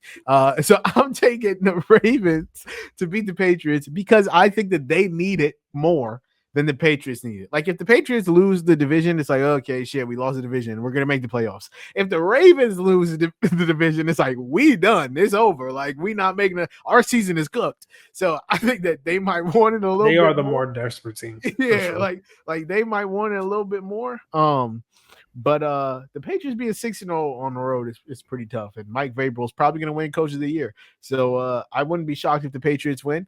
But I'm going to take the Ravens. And then the actual last game on Monday, we have 49ers versus the Colts.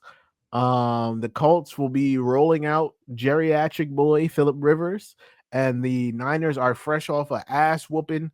They gave someone an ass whooping. Who'd they beat? They beat some trash. It wasn't the Titans. They beat somebody. I don't even remember because I didn't watch that game. They smoked somebody bad. It might have been the Titans. I want to say it was the Titans. I'm looking. It was. Yeah, they beat the Titans 37-24. Titans scored 24 on you though. So, but their defense isn't great. Yeah, 49ers defense. So overall, I think that this will be a close one. Like in the same way that everyone thought that the Seahawks was going to blow out the Colts, I think this will be a little bit closer than people like to admit also. But I'm going to say that the Niners win. Phillip Rivers will not get his Cinderella win versus the Niners. Not happening. It would be great if he did because that would mean that they're less on our ass for the division. But I'm going to take the Niners to win this game. Who you got? I'm going to take the Colts, bro. And it's only because they're playing at home. I think the energy in the building is going to be fucking rancid. I think, everybody's excited to see Phillip Rivers play football. It's insane to watch a grandfather play football, but that's 2025 for you. And, the Colts still have Jonathan Taylor and Michael Pittman and Alec Pierce. So, they can find a game plan to keep the ball safe and make sure they have a run-heavy plan to keep the ball away from the 49ers because the 49ers can kind of score in bunches when they're healthy. Like Christian McCaffrey's amazing. George Kittle's amazing.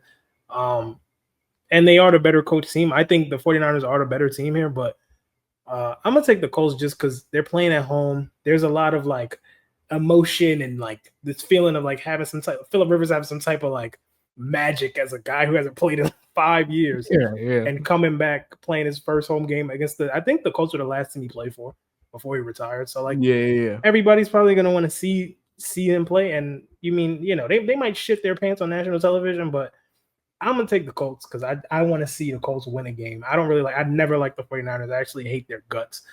Hell yeah. So go Colts. Yeah. Woo. But yeah, so that's our NFL picks. We'll come back with y'all. I don't know when we're gonna record next week because it's Christmas weekend. Shit might get weird, but we're gonna try. I'm gonna be honest, brother. I'm cooked next week. Yeah, so we'll come. I got finals next week, buddy. We gonna get back to you when we get back to you after the new year. Yeah, I hope all y'all have a beautiful new year. Everyone listening to this, have a great Christmas, have a great holiday season, have a great new year. If you celebrate Kwanzaa and Hanukkah and all them things, have a great holiday season in general.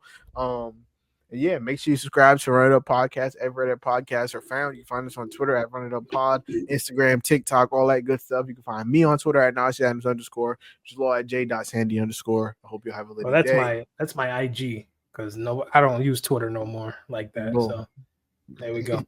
Find them on I guess is also kind of my IG, but just take the underscore off. Mine's just my name, no total. Find him on IG at j.sandy _ yeah, I hope y'all have a litty day, a litty night, a litty life. And just like we do on every episode of this podcast, make sure y'all go run it up.